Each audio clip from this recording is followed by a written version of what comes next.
This is said to be the source of the mighty cosmic power that moves the galaxies around its core. So this is getting to be the vortex within the vortex within the vortex.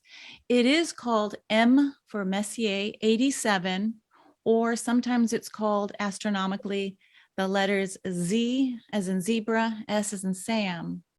But it's estimated to possess 3 billion suns. So the size of our sun, that's billion with a B.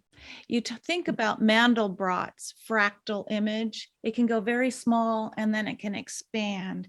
So we've been in the huge galactic center, but now, and that's within the Milky Way consciousness.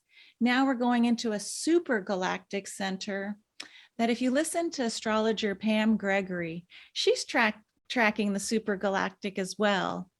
And she just made a comment that in her view, she thinks it sometimes blows up the planets it touches.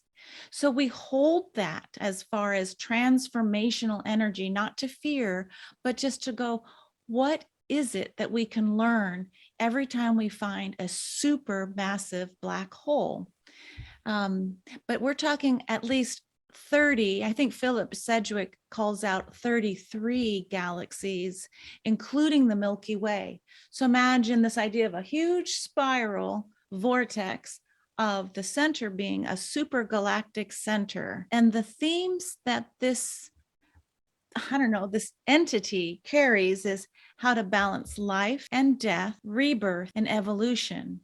That feels very Plutonic or House 8. Right? So when Pam says blowing up things, it's so perhaps the new can then be born. In a nutshell, the Super Galactic Center point of Libra possesses insanely potent drawing power. It is irresistible with all its gravity. Planets aligned with this point powerfully attract whatever is in opposition or proximity. When planets transit Super Galactic Center, their magnetism is supercharged. Within the nature of the Super Galactic Center, transiting planet reflect on what is being activated in that area of your life.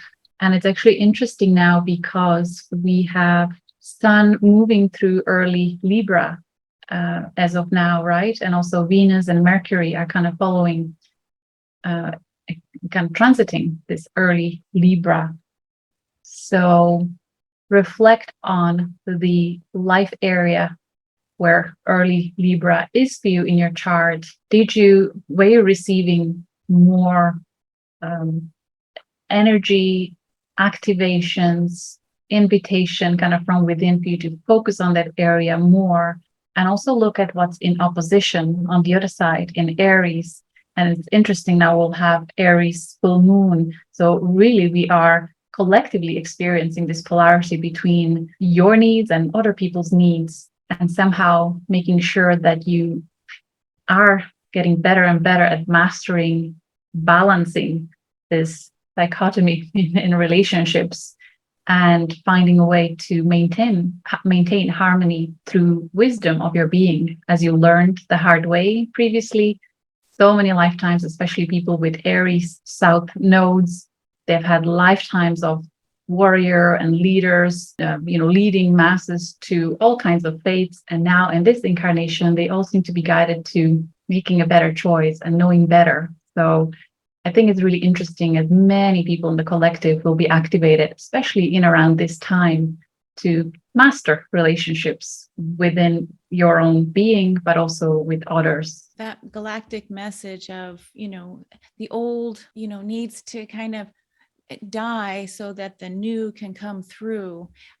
It's gestational in a certain way on a cosmic level. But here's where we'll land for natal chart alignments when it comes to the aspects. Pretty much everything I said earlier about the galactic center and the aspect applies to the super galactic center as well, but think magnified, multiplied, influence and manifestation, even more potent than what we shared about the galactic center. People that I've come across who have super galactic center conjunctions, especially to their, say, Mercury, their mind, or their Neptune, they feel like they are plugged into super galactic computer, and they're regularly, especially with Mercury, because it's transiting so often through that degree, they feel like they are receiving downloads quite often, and it's not easy to then share them with the world.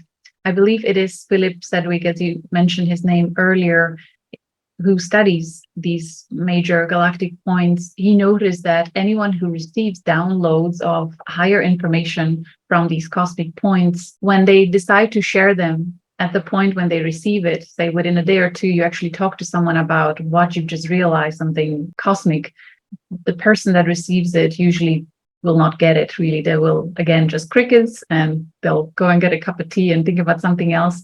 However, he noticed that there is this gap of when others are ready to receive it, people who don't have these alignments necessarily, they'll be able to get it in 9 months' time, he says.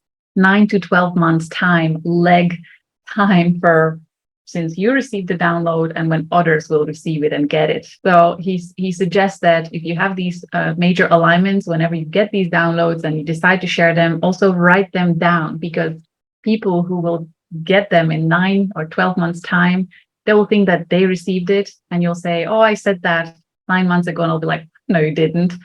So have them written so you have a proof of, actually, not that we want to claim anything that's cosmic, but it was just a little anecdote, and see if you actually experience this in your life. If you have Super Galactic Center conjunct and you feel like you're getting these downloads sometimes, do you find it difficult to share that wisdom with others because they're just not getting it at that time, but maybe later on they're getting it? It would be nice to see. Another thing that I've noticed is that also what is in opposition to Super Galactic Center, it's like there really is this massive drawing power of Super Galactic Center between the two polarities, so Libra, Aries. Really pay attention where that is in your chart, and how you're being guided to mass relationships. I'm kind of just repeating myself, especially in planets. So if it is in opposition, it's again more towards the past 30 years old and later, when you're finding it easier and easier to decide and discern when to bring that higher consciousness that really feels like cosmic, multi-galactic. And also people who have these particular alignments, they seem like they have this greater magnetism, especially if it will be in around their ascendant, their Venus. They will be very attractive to others. They'll be drawing people to them, or they will be guided to create a business or do something that actually has people revolving around them. Can you share with us the degree of orb? Is it the same as the Galactic Center? Yes, thank you. So Galactic Center, I personally would go in up to 3, but really up to 5 degrees. With Super Galactic Center, easily 5 to 10, more so.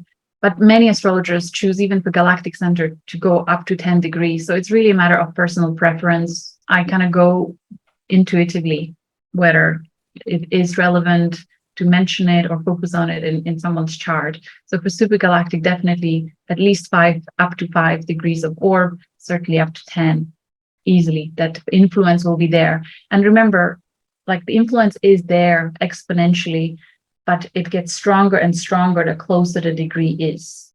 Okay.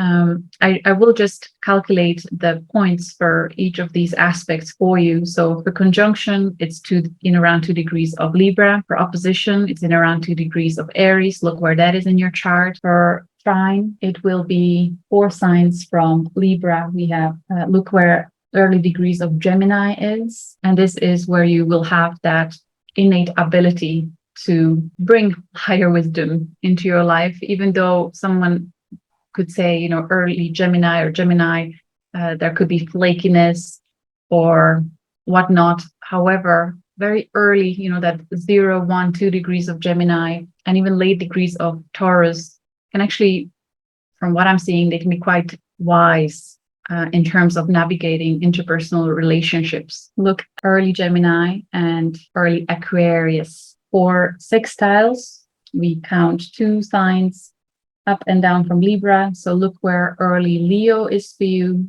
and early Sagittarius. More luck coming from the Super Galactic Center. And then for squares, look where early Cancer, and early Capricorn.